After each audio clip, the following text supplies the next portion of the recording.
na na na.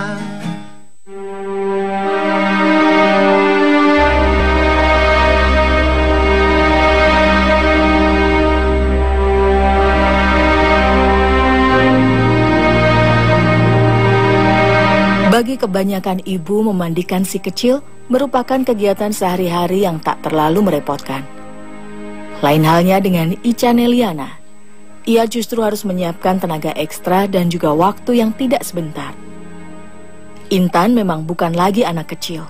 Saat ini usianya sudah genap 13 tahun. Akibat kelainan yang dideritanya sedari bayi, gadis cilik ini lumpuh dari pinggul hingga kaki. Untuk mandi serta seluruh kegiatan sehari-harinya, ia pun harus sangat bergantung pada bantuan sang ibu. Menjadikan pekarangan sebagai tempat pemandian seperti ini memang bukan hal yang lazim. Tapi apa boleh buat, kursi roda ini tidak bisa memasuki kamar mandi yang ada di samping rumah. Kesibukan seperti inilah yang menjadi rutinitas Ica dalam mengawali harinya selama lebih dari 1 dekade terakhir. Dan semuanya hanya ia lakukan seorang diri saja. Ya, sang suami sekaligus ayah Intan memang telah lama pergi meninggalkan mereka dan tak pernah ada kabar beritanya hingga saat ini. Peristiwa itu terjadi tepat saat Intan yang baru berumur 24 hari tengah menjalani operasi pertamanya. Sejak saat itulah perjuangan Ica pun dimulai. Tak hanya menjadi orang tua tunggal bagi putri yang mengalami keterbatasan fisik, tapi juga tulang punggung keluarga. Ikhlas dan tetap bersyukur atas apa yang dimiliki. Begitulah caranya menjalani beban berat yang harus ditanggungnya hari demi hari. Gak pernah menyesal, bahkan ya Allah juga paling ya ngasih anak begini, mungkin ya Allah percaya sama kita bahwa kita mampu ngadapin ini semua cobaan. Usai mengurus segala keperluan dan kebutuhan Intan, Ica pun segera melanjutkan aktivitas berikutnya, yakni membuat adonan bakwan sebagai salah satu sumber pemasukan hariannya. Yang pertama kali diolah adalah bahan sayuran. Kol yang sudah terpisah per lembarnya ini diiris tipis-tipis.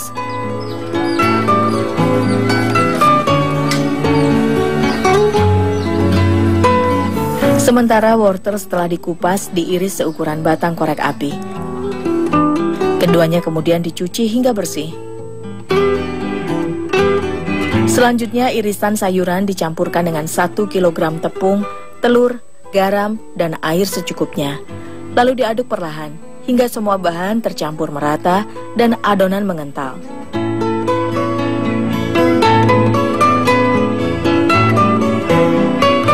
Setelah adonan siap, Ica pun mulai menyalakan tungku. Dengan selongsong bambu, bibirnya meniup api di dasar tungku sambil sesekali memasukkan beberapa helai koran untuk mempercepat nyala api. Setelah dilakukan berulang hingga beberapa kali, barulah api pada tungku benar-benar menyala secara merata. Ya, menyalakan tungku tradisional ini memang butuh perjuangan. Meski begitu, Ica enggan beralih ke kompor modern. Dengan menggunakan centong nasi sebagai ukuran, adonan bakwan pun mulai dimasukkan ke dalam minyak panas, lalu digoreng hingga berwarna coklat keemasan. Dari adonan hasil racikannya tadi, setiap harinya Ica menghasilkan 30-40 buah bakwan. Bakwan buatannya itu biasanya ia jual dengan dititipkan di kedai pecel milik kakaknya. Harganya hanya Rp500 saja per buah. Alhamdulillah ya paling ya nyisa 3, ya walaupun nggak habis juga dibayar sama Ayu. Ya alhamdulillah paling 15.000 ditambahin sama Ayu 5.000 jadi 20.000. Meski tak seberapa, uang hasil penjualan bakwan tetaplah rezeki dari Sang Maha Pemberi yang akan selalu ia terima dengan besar hati. Mengeluh tak akan berarti, justru akan menutup pintu rezeki. Ya kalau kayak ibu ya bersyukur aja, berarti Allah mengasih kita rezeki udah ya di situ gitu kan. Kalau kayak ibu nggak terlalu mengharapin dari siapa-siapa, yang penting emang dikasih Allah rezeki berapapun itu pendapatan apa itulah yang saya nikmati.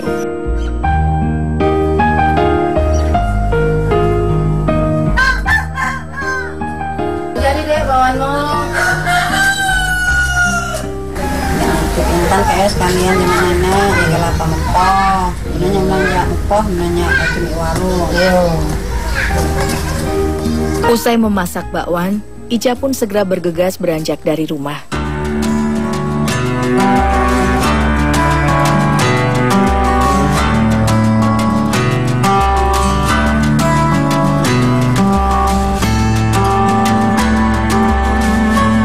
Sebenarnya ia tak tega meninggalkan Intan, tapi apa boleh buat, masih banyak kebutuhan hidup yang harus dipenuhi.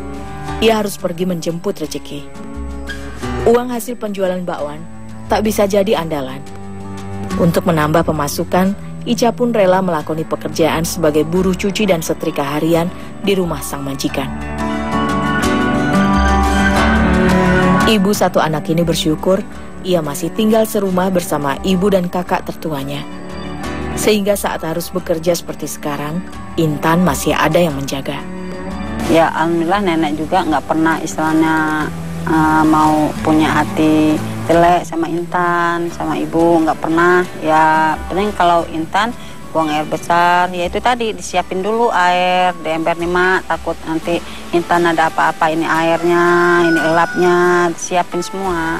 Tuh alhamdulillah nenek nggak pernah ngeluh.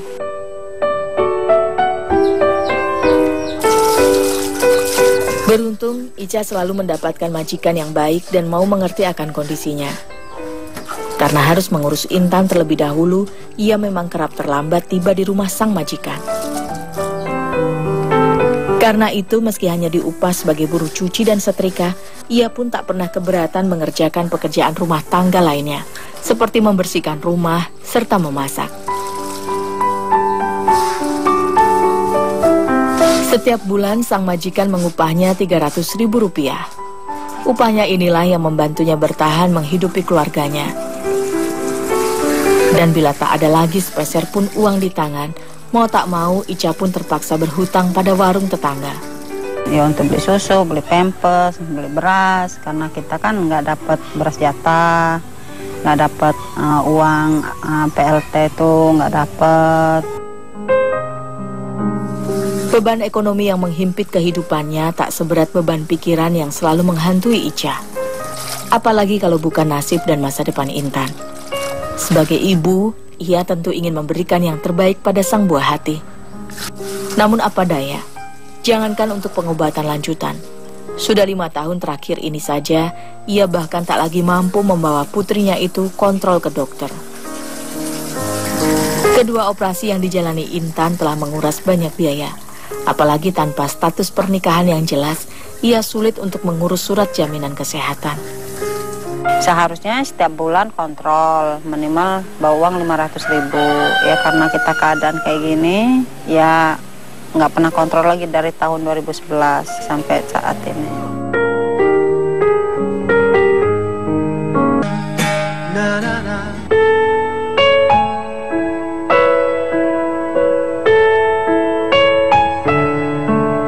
Saat baru saja dilahirkan, Intan sudah menunjukkan adanya gejala kelainan pada tubuhnya. 24 hari kemudian, Intan kecil pun menjalani operasi pertamanya. Ya pas kita lahir itu Intan udah ada benjolan di punggung. Nah kita kata kedokteran hidrocephalus. Nah, kita kan orang awam nggak tahu Bu ya. Nah nggak tahunya dipegang-pegang sama bidan. Nah nggak tahunya membesar. Nah udah itu operasi, nah, pasang selang sini rumah sakit umum Bandar Lampung. Tepat ketika putrinya tengah bertaruh nyawa di meja operasi, sang ayah justru dengan tega hati pergi menghilang entah kemana. Tak pelak lagi, ulah suaminya ini kian menambah kesedihan hati Ica. Detik-detik mau operasi, bapaknya Intan pamit sama kita. Bun, ayah mau jemput nenek, emak mertua, iya di Teluk Sukaraja, ya sampai sekarang nggak kembali. Jadi ya bayar operasi, ngurusin semua, ya saya, ya patung-patungan sama Ayu. Jadi Intan sama ibu ditinggalin di rumah sakit gitu aja sampai detik ini. Jadi Intan nggak tahu bapaknya bentuknya apapun dia nggak tahu.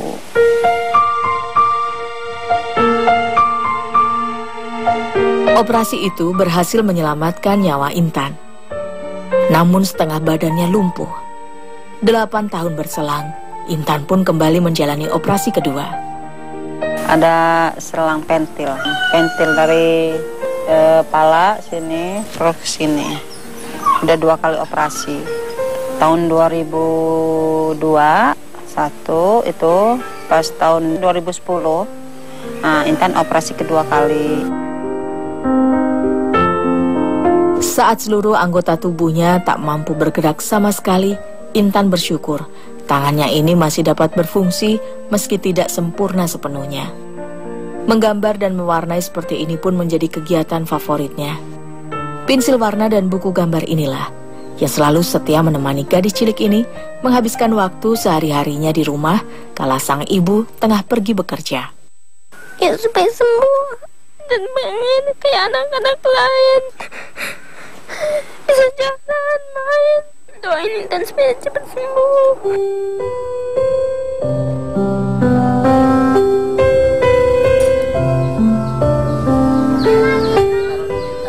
Membantu sang nenek membuat sapu lidi di belakang pekarangan rumahnya seperti ini adalah keseharian Intan berikutnya.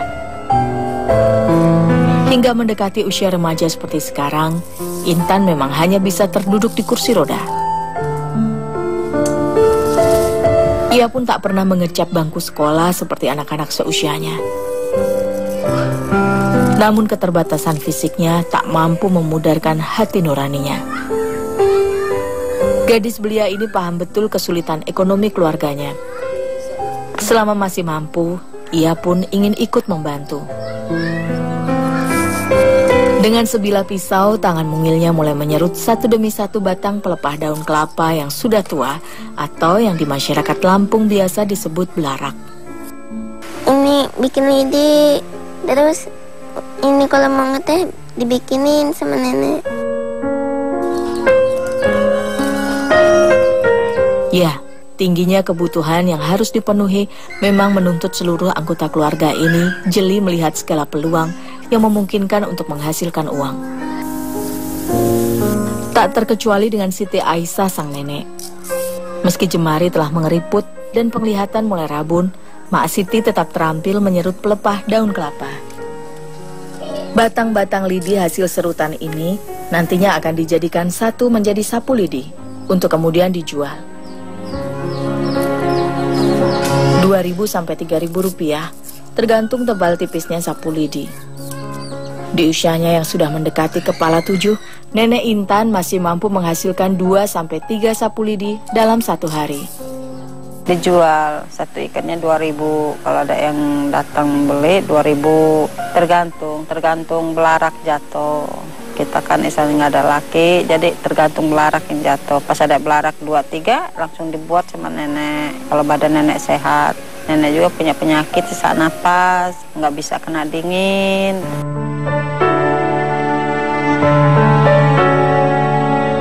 Rumah tempat Ica dan keluarganya tinggal ini berdiri di atas lahan milik anak kepala RT setempat. Mereka diizinkan menempati lahan seluas 3 x 8 meter persegi ini secara cuma-cuma. Siapapun pernah nolong kita, itu nggak bakalan kita lupain, nggak bisa disebutin satu-satu. Ya terutama yang ditumpangin tanah ini nggak pernah orangnya usir apa, nggak pernah. Bahkan dia bilang, ya udah tempatin. Karena tak pernah tersentuh perawatan, kondisi bangunannya memang sudah mengkhawatirkan. Atap dan bilik bambunya sudah banyak yang rusak dan lapuk dimakan usia. Ya kalau hujan ya bocor rumahnya, paling bangun tidur bertiga di kamar, itu kan.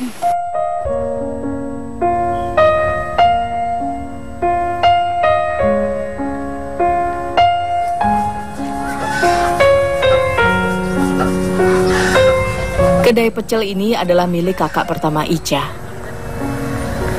Tempat inilah yang selalu ia tuju selepas bekerja di tempat sang majikan. Di sini ia biasa membantu sang kakak melayani pembeli yang datang. Kakak pertama yang dipanggil Ayu ini memang sudah terampil untuk meracik bumbu pecel. Ia sudah berjualan penganan khas Jawa ini selama 18 tahun. Kacang tanah, gula merah, sedikit terasi, dan cabai rawit diulek hingga halus dan tercampur merata. Bumbu pecel yang sudah jadi kemudian dicampurkan pada aneka sayuran rebus. Pecel pun siap disajikan.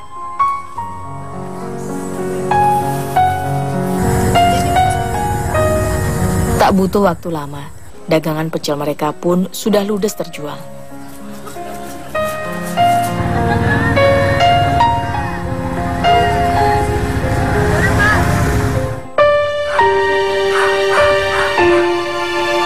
Sudah beberapa waktu terakhir ini, Intan kerap meminta diajarkan untuk sholat dan bertayamum. Maklum, kondisi fisiknya memang tak memungkinkan Intan untuk berwudu. Meski sederhana, untuk memakai mukena saja, Intan tetap membutuhkan bantuan sang ibu. Setelah itu barulah ia belajar mengaji dengan didampingi tetangganya yang juga seorang guru mengaji. Bismillahirrahmanirrahim. Usolli fardu maghribi salasa rokaatim mustaqbilal kiblati adaan lillahi ta'ala Allah. Rasa haru pun menjalar di sekujur tubuh Ica saat melihat bibir kecil buah hatinya ini meluncurkan ayat-ayat suci. Apa kabar ayah tercinta? Intan tak pernah tahu di mana keberadaannya. Meski telah tega mencampakkan dirinya dan sang ibu, Intan tak pernah membenci ayahnya. Tak jarang hatinya pun rindu untuk dapat mengenal sosok sang kepala keluarga. Intan nanya pas dia badannya kurang sehat, Bun, ayah kemana? Bentuk muka ayah kayak mana? Intan pengen tahu aja, ada bang kayak gitu. Ya kita kasih tahu fotonya.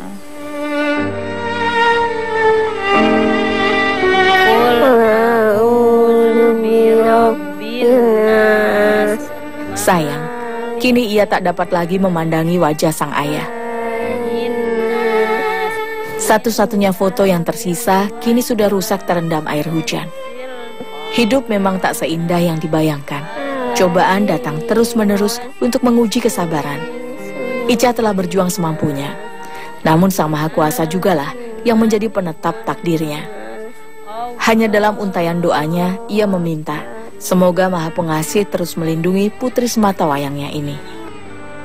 Ya harapannya ya minta anak misalnya sembuh, walaupun misalnya jalannya nggak normal, walaupun dia misalnya mencong jalannya, itu yang mau ibu. Satu, kedua kita punya tempat sendiri, biar kita nggak disuruh-usir sama orang gitu kan, nggak dihina lagi sama orang gitu kan. Saya pengen ini kerja, kalau dan lagi pengen kerja, berangkatin bunda umroh sama beliin rumah.